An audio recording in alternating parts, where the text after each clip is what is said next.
Hello friends, welcome back to our channel.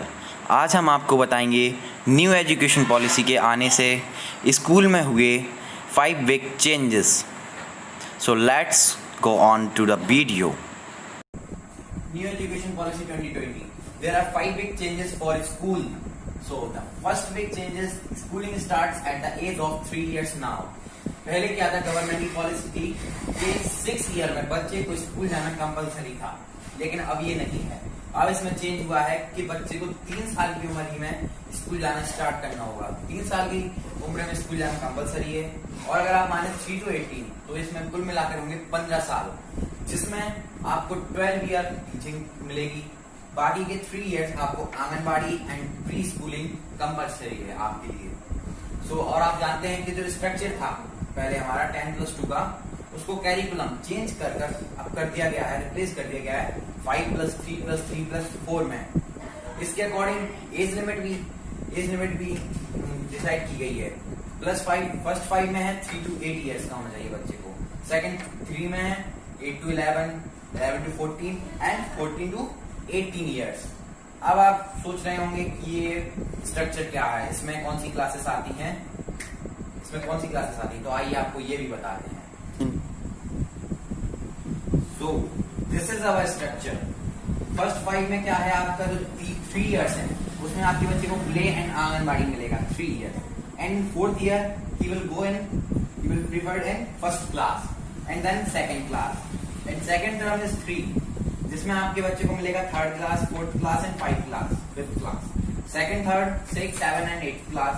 And last 4th में है आपका 9, 10 and 11 and 12th class. अब first के 8 में ये है कि फर्स्ट के 8 में आपके बच्चे को किसी भी प्रकार के पेपर देने नहीं मिलेंगे। उनकी मार्कशीट, उनकी एक्टिविटीज, एक्सपेरिमेंट्स, उनके ऊपर उनकी मार्कशीट को डिसाइड किया जाएगा। इसी के ऊपर उनका रिपोर्ट कार्ड बनाया जाएगा। लेकिन जो आपके लास्ट 4th है 9, 10, 11 एंड 12, इनमें पेपर्स होंगे और उसी के आधार पर आपका रिपोर्ट कार्ड बनाया जाएगा। Mother tongue as a medium of exchange instruction, this is our second step. इसमें क्या है, इंस्ट्रक्शन हो सके तो 5 ग्रेड तक और ज्यादा से ज्यादा 8th ग्रेड तक बच्चों को जो इंस्ट्रक्शंस दिए जाएं वो उनकी रीजनल लैंग्वेज, मदर टंग या फिर हिंदी में दिए जाएं। इससे क्या होगा कि जो बच्चे हैं, स्टूडेंट्स हैं, उनको चीजें आसानी से समझ में आएंगी, वो और जल्दी उस चीज को इंगेज कर पाएंगे। इसलिए जो इंस्ट्रक्शंस बच्चों को मिले वो उनकी ओन लैंग्वेज में मिले। आपने देखा होगा कई बार जब बच्चे इंग्लिश मीडियम में जाते हैं तो उनको कुछ साल वहां पर कुछ समझ में नहीं आता ये चल क्या रहा है। इसको अवॉइड करने के लिए, इस चीज को अवॉइड करने के लिए ये रूल है, second instruction. This is the instruction कि बच्चों को 5th से 8th ग्रेड तक जो भी चीजें समझाई जाए स्कूल में वो उनकी ओन लैंग्वेज, रीजनल और लोकल लैंग्वेज में बताई जाए। Now the third step is new UGC, AIRCTC, AICTE, NCTE. These are the departments of the education. UGC for universities, AICTE technical, NCTE for education. These are different departments and they have their different rule. इनके पास अपने different rule है, ये अपने रूलों के हिसाब से चलते हैं, इसलिए कभी कभी इनमें प्रॉब्लम्स भी आ जाती है। लेकिन अब इन सारे डिपार्टमेंट्स को मर्ज कर एक डिपार्टमेंट बनाया गया है, higher education commission of India. लेकिन एक और बात है कि इसमें medical and legal education include नहीं की जाएगी। ये चीज पहले भी नहीं थी और इस बार भी नहीं रहेगी।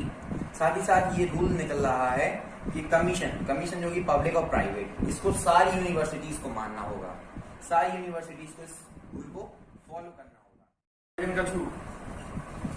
So let's come on 4th step, science, arts, commerce gets blurred. Under new education policy, rigid separation. What is rigid separation? Rigid separation ये है कि न्यू एजुकेशन पॉलिसी में किसी भी प्रकार का rigid separation नहीं है। इसका मतलब suppose in 11th class you are taking a science subject. अगर आप 11th क्लास में साइंस ले रहे हैं तो आप, ऐसा नहीं है कि आपके पास एक साइंस की पर्टिकुलर सब्जेक्ट है। इसमें आप अगर चाहें तो कुछ सब्जेक्ट आप आर्ट्स के भी ले सकते हैं और मैथ्स के भी। और सपोज अगर आप आर्ट्स ले रहे हैं तो आप कुछ सब्जेक्ट इसमें कॉमर्स के भी ले सकते हैं। ऐसा नहीं है कि आपको 11th में सिर्फ आर्ट्स ही पढ़ना होगा, आप दूसरे सब्जेक्ट्स भी इसमें सिलेक्ट कर सकते हैं। ये न्यू एजुकेशन पॉलिसी में स्टूडेंट फ्रीडमली अपने पसंद के सब्जेक्ट को चॉइस कर सकते हैं। और इसमें एक चीज और है, वोकेशनल एजुकेशन। वोकेशनल एजुकेशन जो है आपकी वो 6th क्लास से स्टार्ट हो जाएगी। और साथ ही इंटर्नशिप भी। इंटर्नशिप में यहाँ पर बात चल रही थोड़ा फॉरेन में एजुकेशन पॉलिसी को अडॉप्ट करने की। अगर आपका बच्चा 6th क्लास में, तो 6th ही से वो इंटर्नशिप्स के लिए जा सकता है। इसका मतलब उसके लिए सिर्फ थ्योरिकल स्टडी जरूरी नहीं है, साथ ही experience based and experimental education भी नीडेड है, जरूरी है।